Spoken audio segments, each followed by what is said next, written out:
Morning everyone.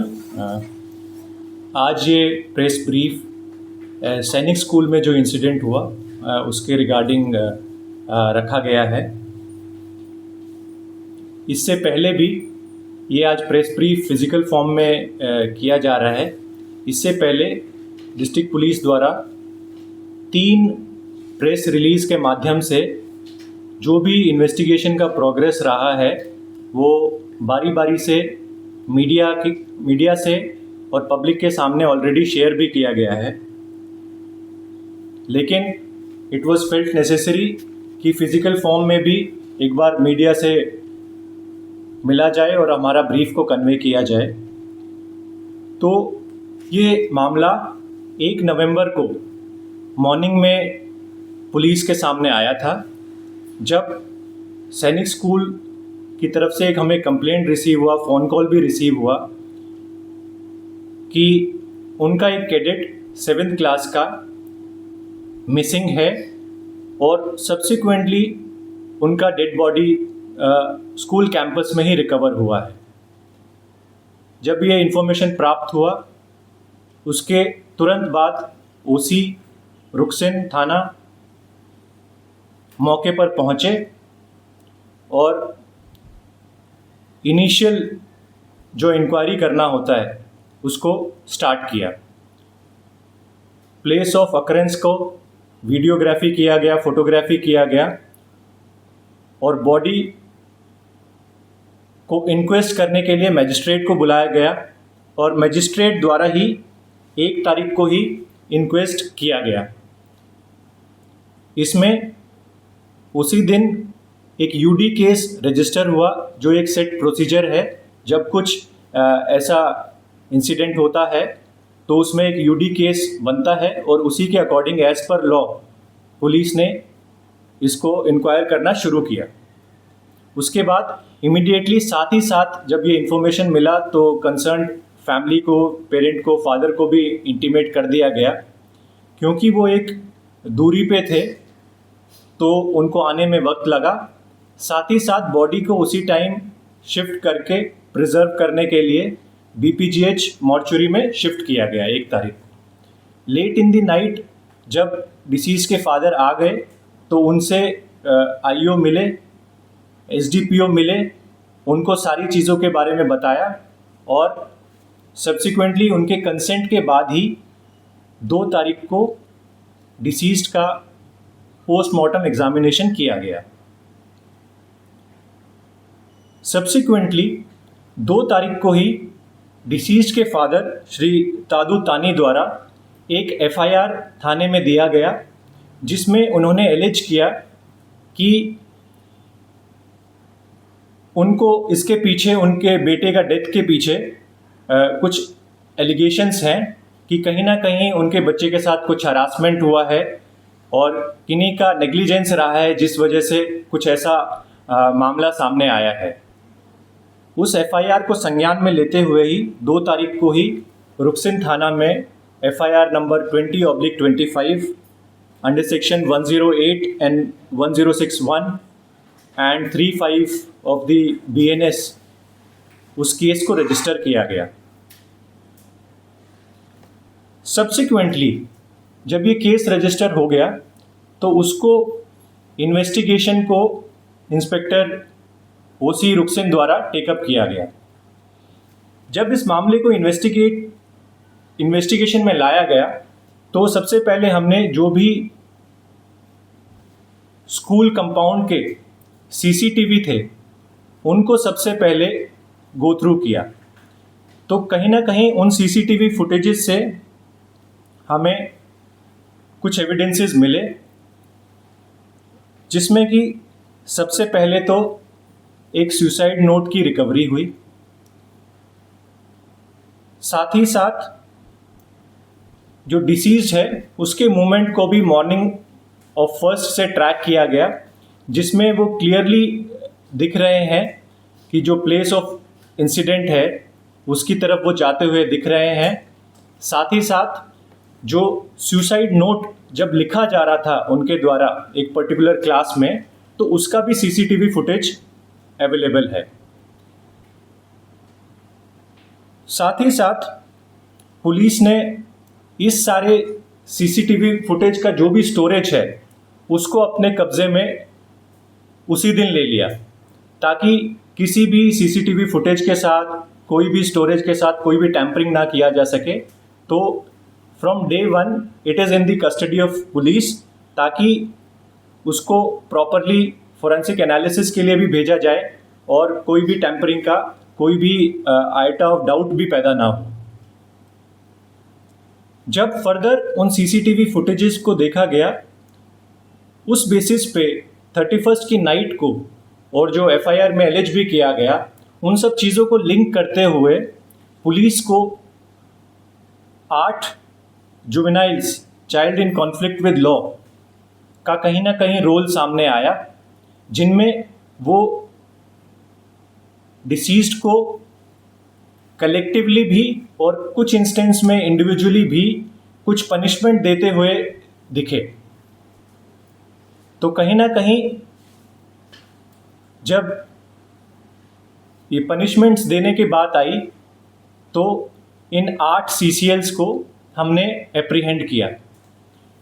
इनको apprehend करके 3 तारीख को जुवेनाइल जस्टिस बोर्ड के सामने प्रोड्यूस किया गया। जब इनका प्रोडक्शन हुआ उसके बाद कोर्ट ने पुलिस की बात को मानते हुए कि इनको आईओ को अभी इनकी रिक्वायरमेंट है, इनकी इंटरव्यू करना ज़रूरी है, फर्दर फैक्ट्स को फाइंड करना ज़रूरी है, तो उनको टेम्परेरली 7 दिन का कस्टडी वाइस प्रिंसिपल को ही दिया। स्कूल की तरफ से भी कुछ चीज़ें आर्ग्यू की गई कि इनका एजुकेशन है, उनका एक पर्टिकुलर क्लास में होने की वजह से कुछ उनकी एग्ज़ाम्स है, कुछ रिक्वायरमेंट्स हैं, तो एक टेम्परेरी मेजर कोर्ट द्वारा दिया गया और सब्सिक्वेंट कोर्स ऑफ एक्शन भी उसमें जुवेनाइल जस्टिस बोर्ड द्वारा ही लिया जाएगा। फर्दर जब इनकी कस्टडी पुलिस को दी गई, उसी दौरान ही पुलिस ने इनको फर्दर इंटेरोगेट किया, फर्दर इंटरव्यू किया। साथ ही साथ और भी जो विटनेसेस थे उनको भी एग्जामिन किया गया। साथ ही साथ जो पीएमई रिपोर्ट है वो भी हमें बीपीजीएस हॉस्पिटल से ऑब्टेन हुई, जो भी कहीं ना कहीं जो हमारी इन्वेस्टिगेशन थी उसी की इन लाइन है। उसमें कुछ ऐसा आउट ऑफ द वे जाके कुछ अलग डायरेक्शन में केस को ले जाने वाली बातें नहीं निकल के आती हैं। वो एग्जैक्ट डिटेल्स हम फैमिली के साथ और उनके साथ शेयर कर देंगे, but that would not be appropriate to disclose exactly with the media. But PME report is in line with the investigation और उसी में ही हम फैमिली को इन्वॉल्व करके उनके साथ उसको साझा किया जाएगा। साथ ही साथ फर्दर इसमें आगे बढ़ते हुए इन्वेस्टिगेशन में कहीं ना कहीं ये पाया गया कि जो पनिशमेंट एक पर्टिकुलर डॉर्मेट्री में कुछ सीनियर्स आकर अगर क्लास 7 के बच्चों को दे रहे हैं, तो कहीं ना कहीं उसमें lapses on part of administration भी पाया गया, जिसमें ओमिशन ऑफ ड्यूटीज़ निकल कर आया। हमने स्कूल से जो भी उनके फंक्शनरीज़ हैं उनका क्या चार्टर ऑफ ड्यूटीज़ है, क्या उनकी रिस्पॉन्सिबिलिटीज़ हैं, उनको डॉक्यूमेंट्री प्रूफ में उनसे लिया और उसके बाद ही 8 तारीख को हमने 3 लोगों को, जिसमें 2 हाउस मास्टर हैं सुबनसिरी हाउस के, एक जूनियर कैडेट विंग के, एक सीनियर कैडेट विंग के, जिनके नाम हैं Shri Devendra Singh son of Shri Ramshreya Singh, Shri Kange Darin son of Shri Jong Darin. इनको जो दोनों हाउस मास्टर हैं इनको हमने अरेस्ट किया। साथ ही साथ जो हॉस्टल सुपरिटेंडेंट हैं Shri Amar Singh Thakur son of late Tulsi Ram, इनको भी हमने 8 तारीख को ही अरेस्ट किया और मैजिस्ट्रेट के सामने पेश किया, जिन्होंने इनिशियल 2 को 14 दिन के लिए और थर्ड 1 को 13 दिन के लिए जुडिशियल कस्टडी में भेजने का निर्देश दिया है।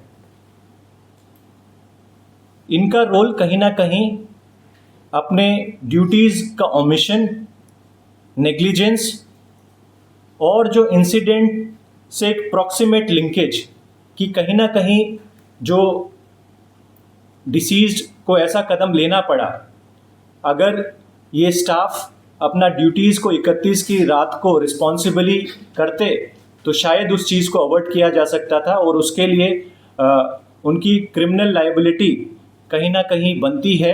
तो उस लिहाज से इन तीनों को अरेस्ट पुलिस ने इस मैटर में किया है।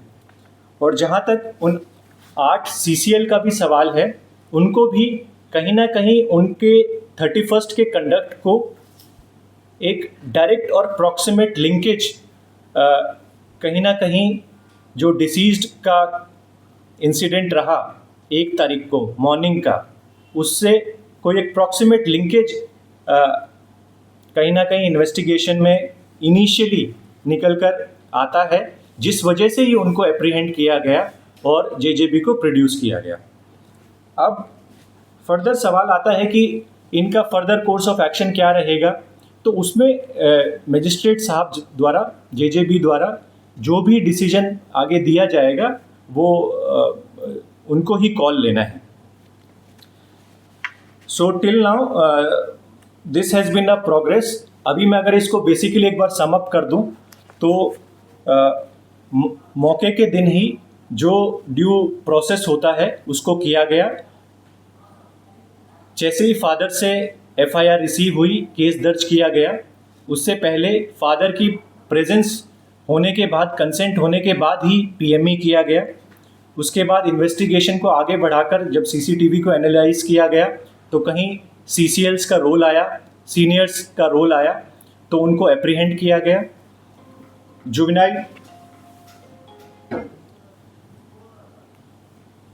जुवेनाइल बोर्ड को सारी चीज़ें संज्ञान में दी गई और उसी के बाद उन्होंने उस पर टेम्परेरी एक ऑर्डर किया। साथ ही साथ PME रिपोर्ट को भी रिसीव किया गया, स्टेटमेंट्स को भी रिकॉर्ड किया गया, विटनेसेस की स्टेटमेंट को भी रिकॉर्ड किया गया।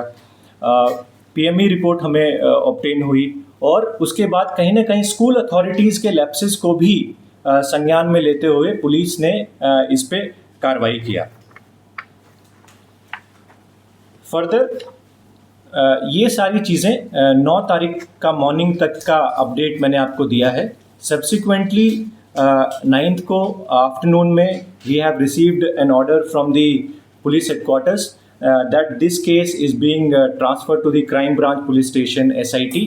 तो सब्सिक्वेंट इन्वेस्टिगेशन इस केस का SIT पुलिस हेडक्वार्टर्स ईटानगर द्वारा किया जाएगा। Thank you. सर, ये जो 8 तारीख को अरेस्ट हुआ था 3 स्कूल के वहाँ से, तो जो अरेस्ट होने में इतना टाइम क्यों लगाया गया था? क्योंकि 1 वीक के बाद ही अरेस्ट हुआ था, जबकि जो स्कूल अथॉरिटी का जो नेग्लिजेंस है वो साफ-साफ दिखाई पड़ रहा था।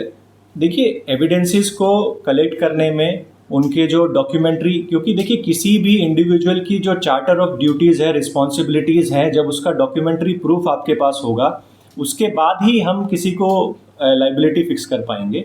तो जब स्कूल ने हमें प्रोवाइड किया कि इनकी हाउस मास्टर्स की क्या रिस्पॉन्सिबिलिटी है, हॉस्टल सुपरिटेंडेंट की लिखित में चार्टर ऑफ ड्यूटीज़ क्या थी, जब उन ड्यूटीज़ को गो थ्रू किया गया और उनमें पाया गया कि हाँ इनकी रिस्पॉन्सिबिलिटी थी कि इनको वहाँ पे राउंड्स लेने हैं या उनको कोई भी मिसचिफ होने से या कोई अनप्रोडक्टिव वर्क में बच्चों को नहीं जाना है, वो उनकी रिस्पॉन्सिबिलिटी थी। उसके बाद ही जैसे ही ये डॉक्यूमेंट हमारे पास आया, विद इन आवर्स हमने उनको अरेस्ट करने का काम किया।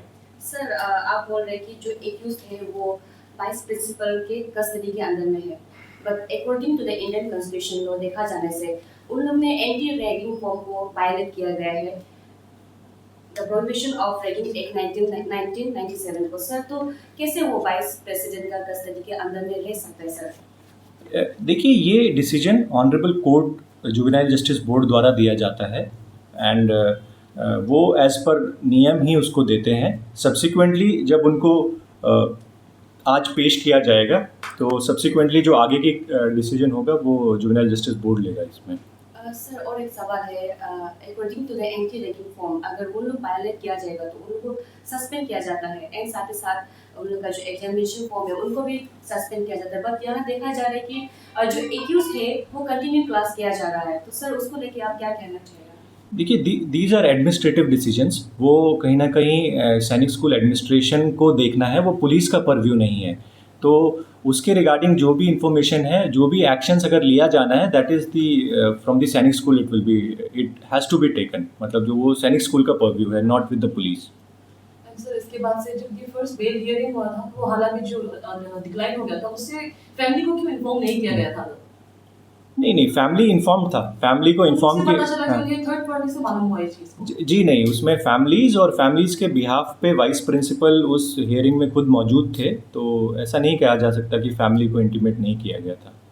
सर आप बता पाएगा कि जो सुसाइड नोट में एग्जैक्टली क्या लिखा हुआ था? नहीं, वो हम वी विल बी हैप्पी कि हम जो भी सारी चीज़ है उसको फेयरली कर रहे हैं। अभी तक भी जो हुआ है वो बिल्कुल फेयर तरीके से किया जा रहा है, और इसीलिए हम उस चीज़ को पेरेंट के साथ, फादर के साथ ड्यूली हम शेयर कर देंगे। बट मीडिया में तो उसको शेयर नहीं किया जा सकता है, because of the involvement of juveniles and everything, उन नियमों को पालन करते हुए। लेकिन हम फादर के साथ उनको सीसीटीवी फुटेजेस भी, और जो भी नोट भी, और जो भी उनका और कोई नोटबुक्स भी हमने सीज़ की हैं, तो वो हम उनको उनकी सारे चीज़ों को उनके साथ शेयर करते हुए, आज वो मिलने भी आ रहे हैं फादर, तो उनसे मैं डिटेल में बात करूंगा और उनको सारी चीज़ें शेयर की जाएंगी। सर सुनने में आया कि टोटल 11 एक्यूज था, तो उसमें से अभी आप लोगों ने एक को कस्टडी में लिया है, तो बाकी 3 का क्या रिपोर्ट है, उसको आप थोड़ा जस्टिफाई कर पाएंगे? देखिए, ये मैटर ऑफ इन्वेस्टिगेशन है, और अभी जैसे ही इसका नेक्स्ट लेवल में इंटेरोगेशन किया जाएगा सब्सिक्वेंटली, क्योंकि केस अभी एसआईटी टेकअप कर रही है, तो these all things will be taken into consideration ना, ताकि और जो भी लोगों का इसमें इन्वॉल्वमेंट है उनको सबको टेकअप किया जाएगा। तो सर जी, यहाँ फैमिली मेंबर का एक सवाल है कि why spending so much time for the postmortem report and the CCTV footage जो एक particular एरिया का आप लोग अभी तक उनको दिखाया नहीं गया है? नहीं नहीं, ऐसा कुछ नहीं है। फादर से मेरा कल भी बात हुआ है, वो कल आज ही आ रहे हैं, तो उनको सब कुछ शेयर कर दिया जाएगा। There are more than 250 cameras पूरे स्कूल में, तो उस वजह से, और उनका स्टोरेज भी बहुत बल्क है, तो इन सारा चीज़ को मद्देनज़र रखते हुए कहीं ना कहीं एनालिसिस और उन सब में टाइम लगता है। But everybody should be rest assured कि सारा फुटेज स्टोरेज पुलिस के कस्टडी में है, तो उसको कोई टैंपरिंग या कोई उसका वो यहाँ वो उसको दिखा दिया था। और दिखाया भी है, फादर को भी इनिशियली भी दिखाया है, और सब्सिक्वेंटली अभी आएंगे तो उनको और फर्दर भी दिखाया जाए। मोम्स का जो है ना, मोम्स का ये जो है भाई को जो है ना, मम्मी का उसका देख दुनिया का मम्मी का भाई को दिखा है, वो रेंजर है, यहाँ पे पोस्टेड है। I have forgotten his name, but we have shown at the Ruxin police station. But according to them, they say they No, you can just call him. You can just call him and ensure whether we have shown it or not.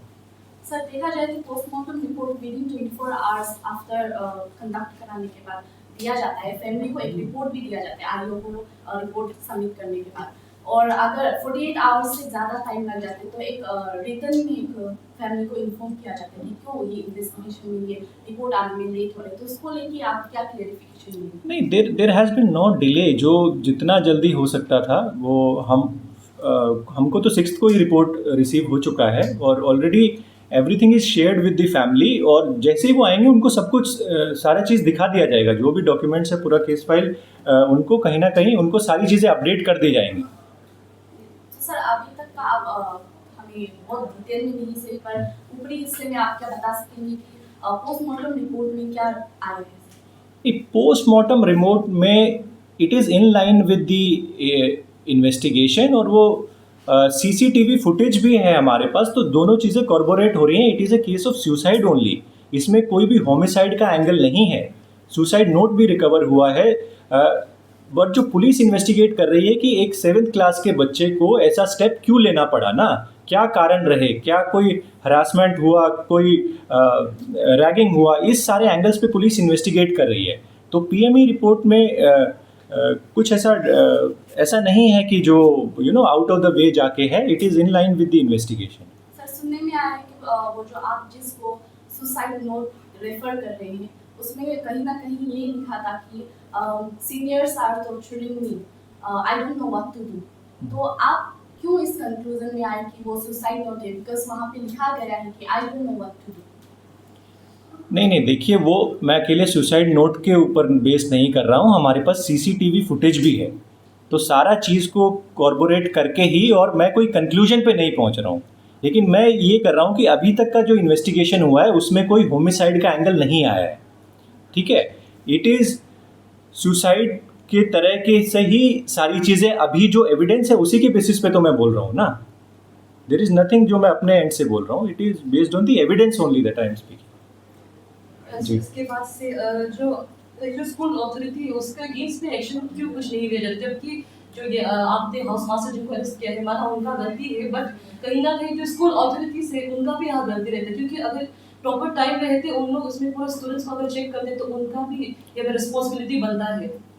Ji madam, तो ये जो 3 लोगों को arrest किया गया है ये उसी बेसिस पे तो किया गया है ना, और 14 दिन का उनको जुडिशियल कस्टडी भेजा गया है। सब्सिक्वेंटली इन्वेस्टिगेशन में अगर और किसी का रोल आएगा तो जो फर्दर एजेंसी इसको टेकअप कर रही है that will do the necessary action. So rest assured, police की तरफ से जो कार्रवाई हो रही है एज पर लॉ किया जा रहा है और as per based on evidence किया जा रहा है। नथिंग किसी का मन से नहीं होता ना, ये तो जो हमें एविडेंस मिलेगा उसी के बेसिस पे लीगल अकाउंटेबिलिटी क्रिमिनल का फिक्स किया जाएगा। Sir thank you. सर क्योंकि सीसीटीवी फुटेज बहुत क्लियरली शो कर रहा है, वहाँ पे हर जगह सीसीटीवी फुटेज भी लगाया गया है, तो मैं आपसे ये पूछना चाहूँगी कि सीसीटीवी मॉनिटर कौन कर रहा था और आपने उसको अभी तक अपने कस्टडी में लिया है कि नहीं? क्योंकि सीसीटीवी जब एक स्कूल में लगाते हैं तो वो बच्चे लोगों का उसको सेफ्टी के लिए लगाया जाता है, तो सिर्फ लगा के रखना वो ड्यूटी नहीं होता, अगर उसको मॉनिटर भी करना चाहिए, तो आप लोगों ने इसे कस्टडी में लिया है कि नहीं? उस फैक्टर को एग्जामिन किया जा रहा है, this is part of investigation. अब देखिए, पुलिस को भी इन्वेस्टिगेशन के लिए 60 या 90 दिन का टाइम दिया जाता है ना। अभी 7 या 8 दिन में आप हमसे एक्सपेक्ट करें कि सारी चीज़ों को आप इनिशियल 7 दिन में ही कर लेंगे तो that is something too much. So इसीलिए जब 90 दिन का या 60 दिन का टाइम पुलिस को दिया जाता है तो सब्सिक्वेंट अगर आप 1 वीक, 2 वीक, 3 वीक का टाइम देंगे तो ये सारी चीज़ें उसमें कहीं ना कहीं निकल के आ जाएंगी, और जिसकी जो अकाउंटेबिलिटी होगी उसके अकॉर्डिंग उस पर लीगल एक्शन लिया जाएगा। सर आपने भी इंडिया का एक सबसे बड़ा क्लास है, एक सबसे बड़ा एग्जाम क्लियर करके आया है, तो सर आपको क्या लगता है कि ragging is good in school and ragging क्या जो चलते आ रहा है ये सिलसिले को बंद करना नहीं चाहिए sir? Definitely, ragging in any form is not only bad, it is illegal also. So that is the instructions from बहुत सारे स्टेट्स में इसके अगेंस्ट कानून भी बना हुआ है, और so this is nothing to reiterate ना, it is a standard thing कि it is not only bad, it is illegal also. So but investigation सारा एंगल से इसको किया जा रहा है, तो that much I have to say right now. Thank you. Sir यहाँ एक पिताजी ने एक बेटा खोया है, एक माँ ने एक बेटा खोया है, तो सर उनको किस तरीका से रिकवर किया जाएगा, उनको किस तरीका से जस्टिस मिला जाएगा सर?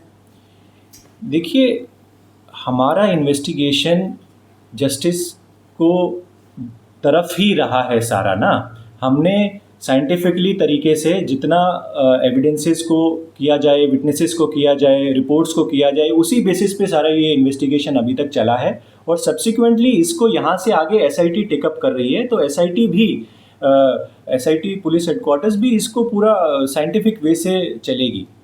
सर देखा जाए तो जो अभी कह रहे हैं कि वाइस प्रिंसिपल के अंदर में जो एक्यूज है उन लोगों का कस्टडी उनके अंदर में है, पर सर अगर हम बात करें, क्योंकि जो इवन यूटीपीशन में अगर कोई कैदी मरता है तो उसको भी लेके जो वहाँ का आईओ है उसको इंचार्ज नहीं दिया जाता है इन्वेस्टिगेशन के लिए, और मजिस्ट्रेट हायर किया जाता है। पर अभी देखा जाए तो एक्यूज लोग को है वही स्कूल में रखा जा रहा है, वहीं पर वो लोग का जो फर्दर जो क्लासेस ये सब को भी कंटिन्यू किया जा रहा है, जबकि जो वाइस प्रिंसिपल वो भी कहीं ना कहीं अकाउंटेबल है इस केस को लेके। तो आप लोग किस तरह से एश्योरेंस देंगे फैमिली को कि फर्दर जाके जो स्टूडेंट्स थे वो अलग स्टूडेंट्स को भी इन्फ्लुएंस नहीं करेंगे, और जो एविडेंस है उस पर टेम्परमेंट नहीं होगा, उसको लेके आप क्या एश्योरेंस देंगे? देखिए, इसके रिगार्डिंग भी जो फर्दर हियरिंग ड्यू है उसमें वो सारी चीज़ें बातें मजिस्ट्रेट साहब के सामने रखी जाएंगी, जेजीबी के सामने रखी जाएंगी,